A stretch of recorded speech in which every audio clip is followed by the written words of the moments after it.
ang tao ay nabubuhay sa salita ng may kapal na pagkain kanyang bigay. Alleluia,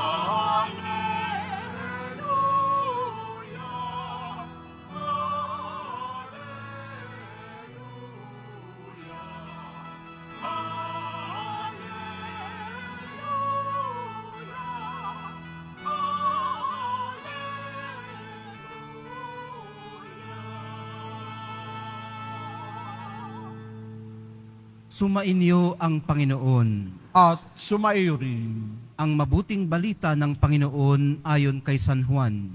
Papuri sa iyo, Panginoon. Noong panahong yun, tumawid si Jesus sa ibayo ng lawa ng Galilea na tinatawag ding lawa ng Tiberias. Sinundan siya ng napakaraming tao sapagkat nakita nila ang mga kababalaghang ginawa niya sa pagpapagaling sa mga may sakit. Umahon si Jesus sa burol kasama ang kanyang mga alagad at naupo roon. Malapit na noon ng pista ng Paskwa ng mga Hudyo. Tumanaw si Jesus at nakita niyang dumarating ang napakaraming tao. Tinanong niya si Felipe, saan tayo bibili ng tinapay upang makakain ang mga taong ito? Sinabi niya ito para subukin si Felipe, sapagkat alam ni Jesus ang kanyang gagawin. Sumagot si Felipe, kahit na po halagang 200 denaryong tinapay, ang bilhin ay hindi sasapat para makakain ng tigkakaunti ang mga tao. Sinabi ng isa sa kanyang mga alagad, si Andres na kapatid ni Simon Pedro, mayroon po ritong isang batang lalaki na may dalang 5 tinapay na cebada at 2 isda. Ngunit gaano na ito sa ganyang karaming tao? Paupuin ninyo sila, wika ni Jesus. Madamo sa lugar na iyon. Umupo ang lahat, humigit kumulang sa 5,000 ang mga lalaki. Kinuha ni Jesus ang tinapay at matapos magpasalamat sa Diyos, ay ipinamahagi sa mga tao. Gayon din ang ginawa niya sa isda.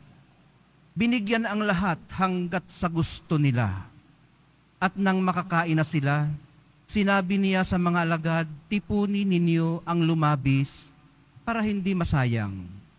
Gayon nga ang ginawa nila, at nakapuno sila ng 12 bakol. Nang makita ng mga tao ang kababalaghang ginawa ni Jesus, sinabi nila, tunay na ito ang propetang paririto sa sanlibutan. Nahalata ni Jesus na lalapit ang mga tao at pilit siyang kukunin upang gawing hari. Kaya muli siyang umalis na mag-isa, patungo sa kaburulan.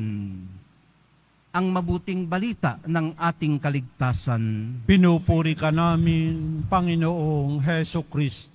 Maupo po tayo. Good morning po sa inyong lahat. Morning po, Father. Maluwalhati pong pag-uwi sa tahanan ng mahal na pong Jesus Nazareno, na tahanan din natin. Saan man po kayo nanggaling, malayo man o malapit, sinasalo po natin ang bawat isa sa ating pagdating at idinadalangin ng kapwa natin deboto sa ating kaliwa at kanan, harap at likuran. Sa pamamasyal po natin sa hardin ng panalangin ngayong umaga, ay bitbitin po natin ang isa't isa, lalo na po ang mga nakikipaglaban sa kanilang mga karamdaman, sa kanilang tahanan, o higaan sa ospital.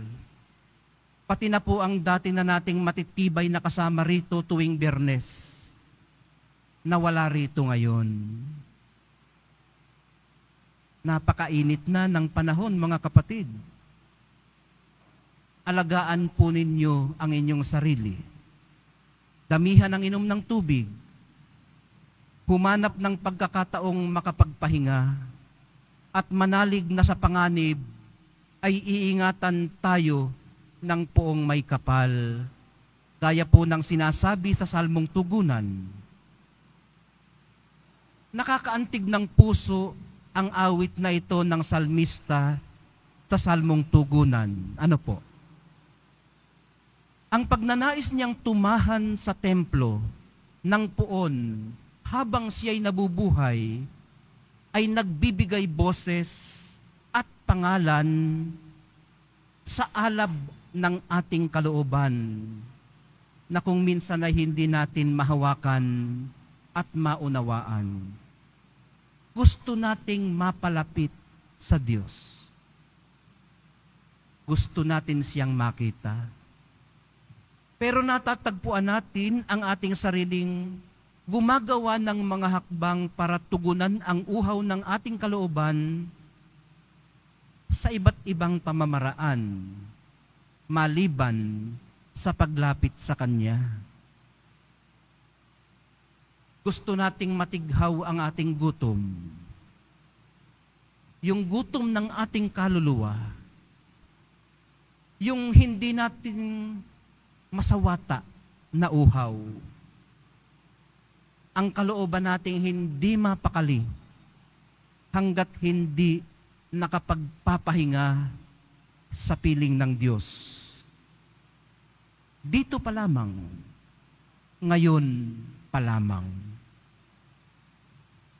Paano po ba natin matutugunan ang restlessness na ito ng ating espiritu? Ang salmista rin po ang tumugon. Ayon sa kanya, pananalig, pagtitiwala. Pananalig at pagtitiwala. Ang sabi po niya, ako'y nananalig na bago mamatay, masasaksihan ko ang iyong kabutihan na igagawad mo sa mga hinirang.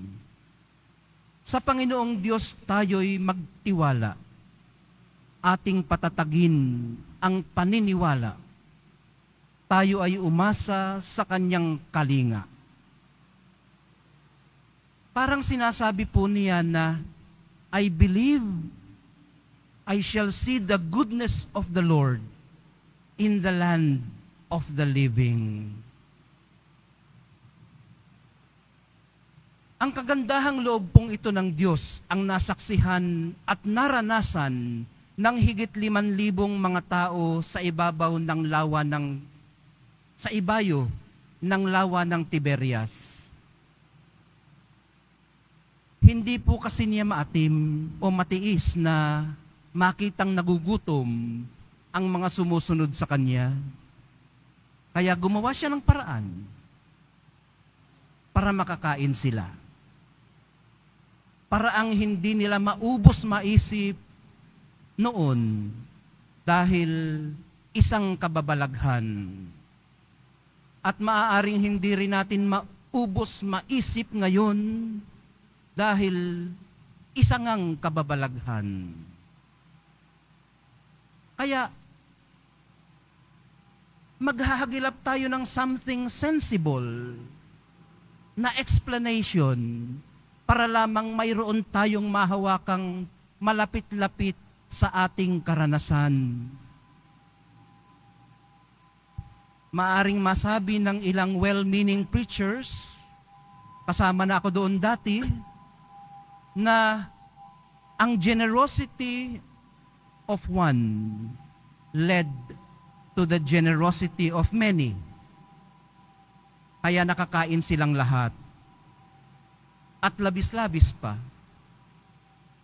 Yun po yung parang nagsasuggest na lahat naman yata sila'y may baon.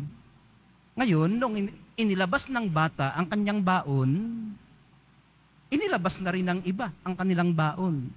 At nag-sharing sila. Well-meaning. Mahahawakan natin dahil malapit sa ating karanasan. Pero pag ganun ang ating paliwanag at ganun ang ating gustong panghawakan, para na rin nating ninanakawan, dinudukutan, hinahablutan ang mahal na poong Jesus Nazareno ng kanyang kakayahang makagawa ng kababalaghan. Oo nga naman, madaling maintindihan. Pwede. Kaya lang, sabi nga natin, pag pinanghawakan natin ito, mabibitiwan naman natin ang katotohanang maaari ngang minultiply talaga niya ang 5 tinapay at 2 isda in an extraordinary way. Simply because, why not? Diba? Bakit hindi? Kaya niyang gawin yun. Diyos siya. At tayo'y hindi. Ang pwede nating magawa ay maniwalang nagawa nga niya yun, labas man sa saklaw ng ating rason, lohika at pag-unawa. At magtiwalang kung iyon nga ay ginawa niya para sa kanila. Noon, ano pa kaya ang hindi niya magagawa para sa atin ngayon? O mas tama sigurong itanong, ano kaya ang magagawa pa niyang himala para sa ating kalagayan ngayon? Para sa akin, minamahal kong mga kapatid, ito po ang pinaka-sensible na maaari nating itanong kaysa ang pabulaanan at itanggi. It makes more sense to believe than not to believe.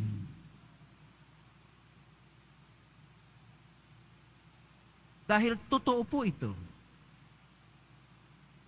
Umaasa ako rito, araw-araw. At maaaring kayo rin, paggising pa lamang sa umaga. Umaasa tayo sa malalaki man o maliliit na himala ng buhay mismo. Ng masaganang pagsikat ng araw, ng himala ng hangin sa ating mga baga, at sa pagtibok ng ating puso. Sa himala ng buhay na nakabangon tayo kanina, sa halip na nanatiling nakahandusay sa higaan. At sa napakarami pang hindi halos natin mapangalanan, maliliit na himala, hindi napapansin dahil ordinaryo, kinasanayan.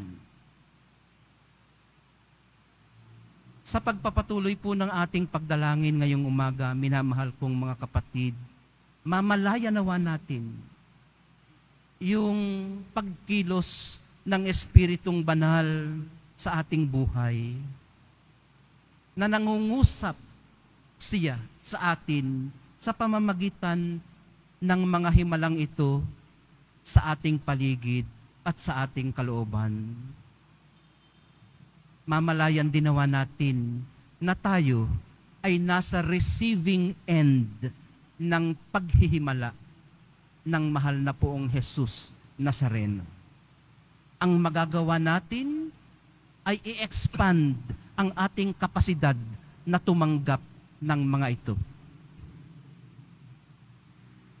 Mahal na poong Jesus Nazareno, alam niyo po ang aming mga hinaing at kahilingan, kung paanong pinaghimalaan niyo po sila noon.